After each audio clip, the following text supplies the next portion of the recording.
Match referee Pycroft ক্ষমা চেয়েছেন নাকি চাননি? পিসিবি প্রকাশিত তথাকথিত সেই ক্ষমা চাওয়ার ভিডিও সাউন্ড মিউট করে দেওয়ার কারণই বাকি কি লুকাতে চাইছে পাকিস্তান?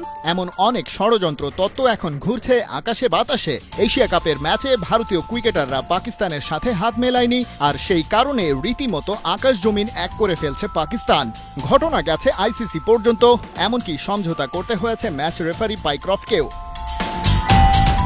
কিন্তু ভারতের সাবেক অধিনায়ক কপিল দেব এনডিটিভিকে এক সাক্ষাৎকারে বলেছেন, খুব সামান্য একটা বিষয় নিয়ে বেশি বাড়াবাড়ি করছে পাকিস্তান। কেউ হাত মেলাবে নাকি জড়িয়ে ধরবে সেটা তার ব্যক্তিগত ইচ্ছার ব্যাপার। এ নিয়ে এত দৌড়ঝাঁপের কিছু নেই। পাকিস্তান ভারতের কাছে ওই ম্যাচ বাজেভাবে হেরেছে। বেশ কয়েক বছর ধরেই তারা ভালো করতে পারছে না। তাই এসব বিষয় নিয়ে ব্যস্ত না থেকে তাদের উচিত মাঠের খেলায় কিভাবে উন্নতি করা যায় সেদিকে নজর দেয়া।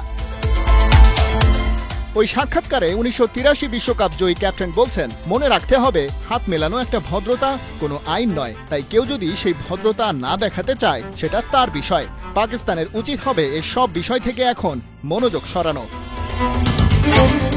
পেহেলগামে হামলার জের ধরে ভারতে বইছে পাকিস্তান বয়কটের জোয়ার। দেশটার রাজনৈতিক অঙ্গন থেকে শুরু করে সবখানেই অনেকেই দাবি করছেন পাকিস্তানের বিপক্ষে এশিয়া কাপের ম্যাচ যেন বয়কট করা হয়। তবে ভারত সরকার অফিসিয়ালি জানিয়ে রেখেছে তাদের সিদ্ধান্তের কথা। তা হলো প্রতিবেশী দেশটার সাথে তারা কোনো দ্বিপাক্ষিক সিরিজ খেলবে না।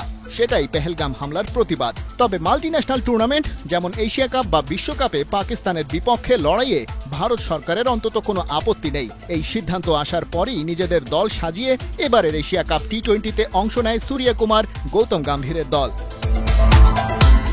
তবে পাকিস্তানের বিপক্ষে ম্যাচ শেষে হাত না মিলিয়েই ড্রেসিং রুমে চলে যাওয়ার আইডিয়াটা মূলত কার ছিল সেটা এখনো পরিষ্কার করা যায়নি। কিছু মিডিয়ার রিপোর্ট, সাবেক বিজেপি নেতা এবং বর্তমান টিম ইন্ডিয়ার কোচ গৌতম গম্ভীর কাজটা করতে সবাইকে উদ্বুদ্ধ করেছেন।